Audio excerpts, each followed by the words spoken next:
Suatu ketika Imam Al-Ghazali itu menulis kitab, nama kitabnya Adabud Dunya Waddin.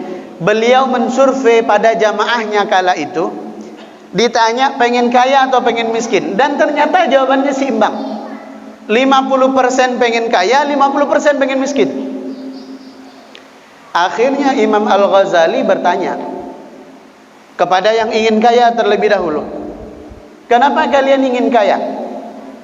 Kemudian kelompok yang ingin kaya ini jawabannya luar biasa. Karena dengan kaya zakat bisa kita keluarkan 2,5%. Karena kaya. Kalau tak kaya nggak wajib bayar zakat.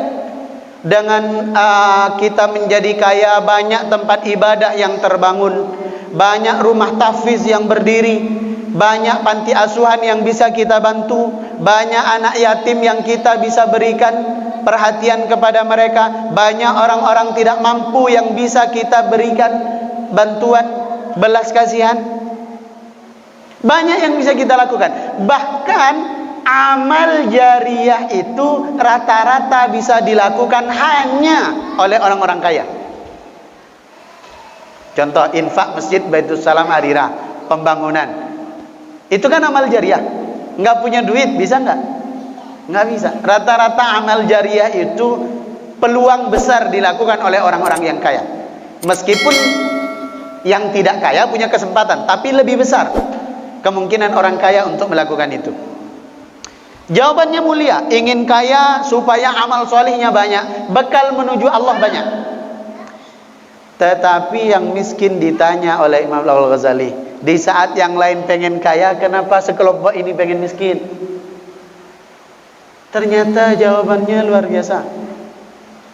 Sebab yang berat pertanggungjawaban di hadapan Allah itu bukan tentang usia.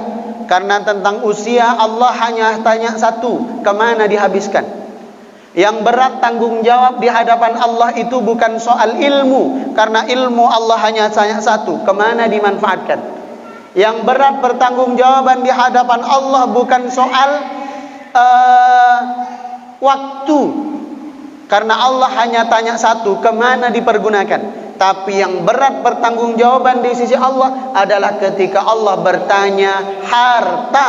Karena pertanyaannya dua, dari mana dapat dan kemana dipergunakan. Maka orang yang kaya selama hidupnya nanti berat juga pertanggungjawabannya di hadapan Allah. Maka kami tak mau berlama-lama dimintai pertanggungjawaban oleh Allah karena berat. Maka kami lebih memilih menjadi yang miskin saja, supaya langsung masuk surga, hisab tidak terlalu lama. Dan ada satu doa Rasulullah yang hampir di setiap kita tidak mengamalkan doa itu. Dan Rasulullah berdoa ingin wafat husnul khotimah, kita tiru, ya kan? Kita amalkan. Rasulullah berdoa agar kita istiqomah dalam iman Islam, kita tiru, kita ikuti. Tapi ada satu doa yang hampir setiap kita tidak mengamalkan doa itu. Padahal dicontohkan oleh Nabi. Allahumma ahyini miskinan wa amitni miskinan. Ya Allah, hidupkan aku dalam keadaan miskin dan wafatkan aku dalam keadaan miskin.